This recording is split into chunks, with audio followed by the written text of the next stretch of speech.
Hi, I am Susan Tan, a fourth-year PhD student at Princeton University, advised by Professor David August.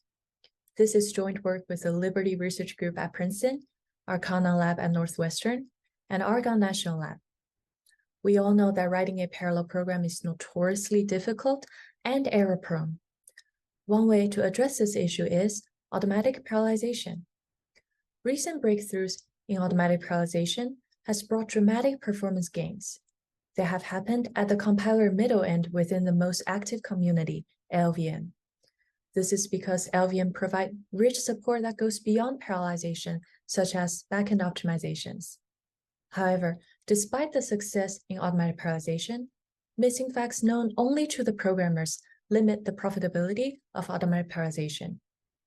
This brought us to the following question: how can a programmer and a compiler collaborate so that the performance of parallelization is dramatically increased and the manual effort is greatly minimized? We thus imagine a new way of collaboration through decompilation. Our result shows that with on average 3 lines of code changed to 7 polybench benchmarks, the speed up through our proposed framework is doubled compared to either compiler or manual parallelization alone. This is achieved through Splendid, the first LVMIR2C and OpenMP decompiler. If you're interested in knowing more, please come on Monday at 1 p.m. to the first talk of Section 2A. See you there.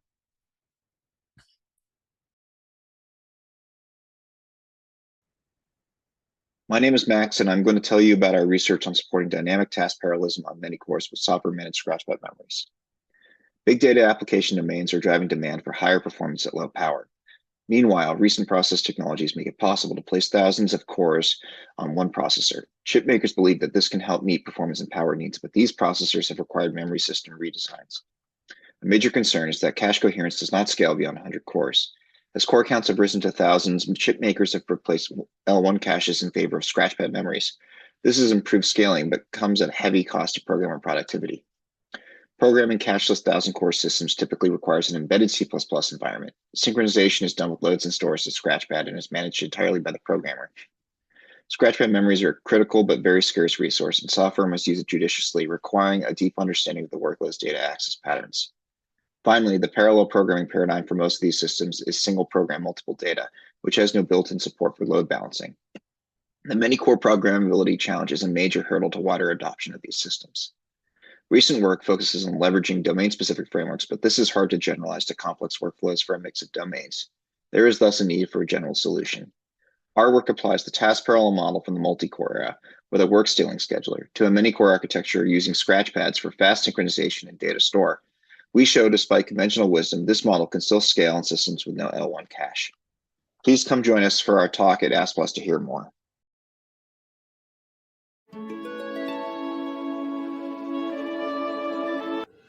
Ladies and gentlemen, we apologize for interrupting your regularly scheduled program, but we have some breaking news in the world of GPU performance and deep learning. A new language has emerged that promises to revolutionize the way we express optimized tensor computations. This groundbreaking development has been introduced in a new paper titled Graphing: An Intermediate Representation for Optimized Tensor Computations on GPUs. The search for the optimal language to express optimized tensor computations has been a constant struggle. Traditional languages like Q to C++ have limited expressive power and lack reasonable abstractions for multi-dimensional data and threads. Graphing is a revolutionary new language that has been designed as a low-level target language for tensor compilers and performance experts. It allows for the expression of multi-dimensional data and threads as first-class decomposable tensors.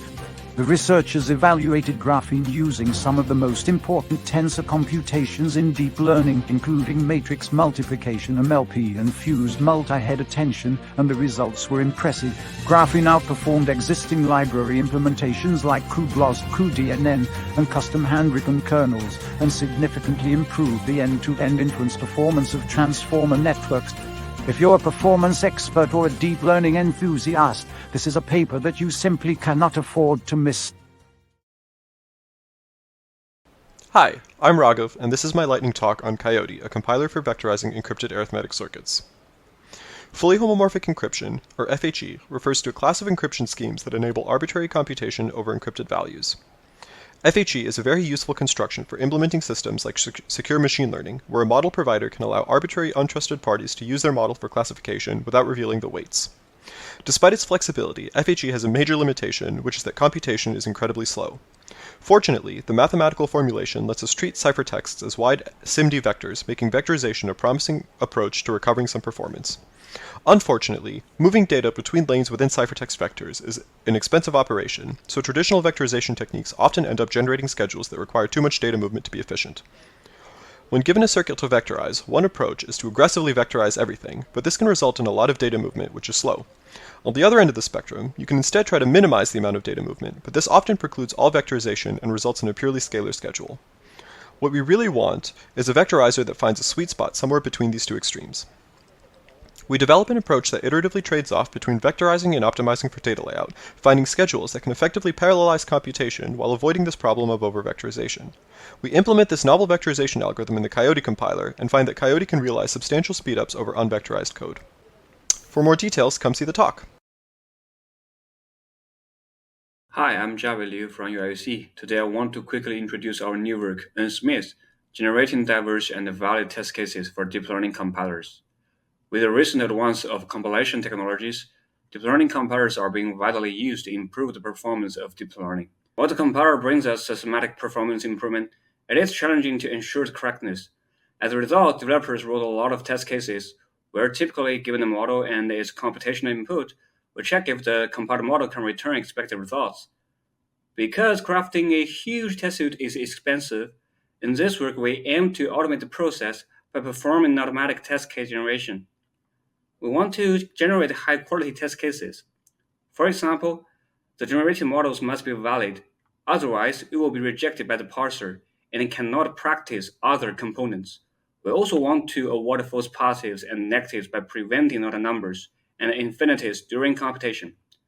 To resolve these challenges, we built ASPLOS. The overall approach is to first define operator specifications. Based on that, we use a solver to construct a model incrementally. And then we search the model's input with gradient guidance to avoid floating point exceptional values. Lastly, we perform differential testing for bug detection. So far, ASPLOS has found 72 bugs, 51 of which has been fixed. Our code is available online. Feel free to check it out and test your own compilers automatically. Tilt, a time-centric approach for stream query optimization and parallelization. Streaming analytics applications are widely used in areas like social media, financial institutions, and more recently in areas like healthcare, agriculture, and climate science. Stream processing engines are specialized systems designed to support such applications by performing continuous execution of temporal queries over unbounded sequences of time-ordered events. Despite years of research and development, modern SPEs still perform about 2 to 3 orders of magnitude slower compared to hand-tuned implementations. This begs the question, why are SPEs so inefficient? The answer is threefold. First, current SPEs only support a narrow set of query optimization strategies. Second, SPEs lack support for extracting fine-grained parallelism from streaming queries. And finally, SPEs suffer significant runtime overhead due to high degree of data movement during query execution. These limitations stem from the event-centric query representation model and the interpretation-based query execution model followed in traditional SPEs. To address these limitations, we propose a novel time-centric query representation model in our compiler-based SPE called Tilt. We show that Tilt can achieve up to 326 times higher performance than the state-of-the-art SPEs. For more information about our work, please attend our talk in session 2A on March 27th at 1 p.m. Thank you.